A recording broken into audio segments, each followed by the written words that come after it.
ക്രിസ്തുവില് ഏറ്റവും സ്നേഹം നിറഞ്ഞവരെ, ലാസർ ഞായർ എന്നാണ് ഈ ഞായർ പൊതുവെ പറഞ്ഞു കേട്ടിട്ടുള്ളത്.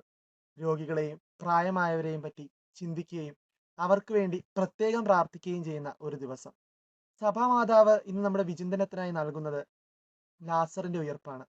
യോഹന്നാൻ സുവിശേഷകൻ 11-ാം അധ്യായത്തിൽ അതിമനോഹരമായിട്ടാണ് ആ ഭാഗം വിവരിച്ചിരിക്കുന്നത്. വളരെ ദീർഘമേറിയ ഒരു അധ്യായമാണ്. പക്ഷേ അതിൽ നമ്മൾ കണ്ടുമുട്ടുന്ന കഥാപാത്രങ്ങൾ പച്ചയായ ജീവിത സാഹചര്യങ്ങളെ തുറന്നു കാട്ടുന്നവരാണ്. ഏക തുണയായ സഹോദരൻ നഷ്ടപ്പെട്ട രണ്ട് സ്ത്രീകൾ, അവരുടെ ദുഃഖത്തിൽ പങ്കുചേരുന്ന ക്രിസ്തു. ഈ സുവിശേഷം അങ്ങനെ ഒരുപാട് സത്യങ്ങൾ നമ്മുടെ മുമ്പിൽ തുറന്നു വെക്കുന്നു. ദുഃഖം എന്നത് ഒരു ജീവിത സത്യമാണ്. അതിനെ നമ്മൾ നേരിടുക തന്നെ വേണം. പക്ഷെ ലാസർ ഞായറാഴ്ച നമ്മെ ഓർമ്മിപ്പിക്കുന്നത് ദുഃഖമല്ല, മറിച്ച് ദുഃഖിച്ചിരിക്കുന്നതിന്റെ ജീവിതത്തിലേക്ക് ക്രിസ്തു എന്നും പ്രകാശമായി എത്തും എന്ന ഒരു സന്ദേശമാണ്. സങ്കടമുള്ള നിന്റെ സായം സന്ധ്യകളില് നീ നിരാശനായിരിക്കേണ്ട ആവശ്യമില്ല.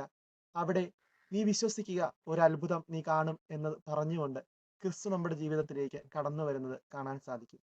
കുമ്പളങ്ങി നൈറ്റ്സ് എന്ന സിനിമയില് ഒരു ഗാനത്തിൽ അവസാനത്തെ വരികൾ ഇപ്രകാരമാണ്: മകനെ, ഞാനുണ്ട് അരികത്തൊരു കാവൽ മാലാഖയായെന്ന്. പ്രിയ സഹോദരങ്ങളെ, ക്രിസ്തു നമ്മുടെ അരികത്തൊരു കാവൽ മാലാഖയായി എന്നും കൂടെയുണ്ട്. പിന്നെ എന്തിനാണ് നമ്മൾ ദുഃഖിക്കേണ്ടത്? അജ്നയെ പോലെ ജീവിത സാഹചര്യത്തില് പലരും തോറ്റുപോയെന്നുള്ള നിമിഷങ്ങൾ വരുമ്പോൾ അവിടെ പതറാതെ ക്രിസ്തുവിനെ മുറുകെ പിടിച്ചുകൊണ്ട് എനിക്ക് ജീവിതം ക്രിസ്തുവും മരണം നേട്ടവുമാണെന്ന് നമുക്ക് പറയാൻ സാധിക്കണം. ദൈവം നിങ്ങളെ സമൃദ്ധമായി അനുഗ്രഹിക്കട്ടെ.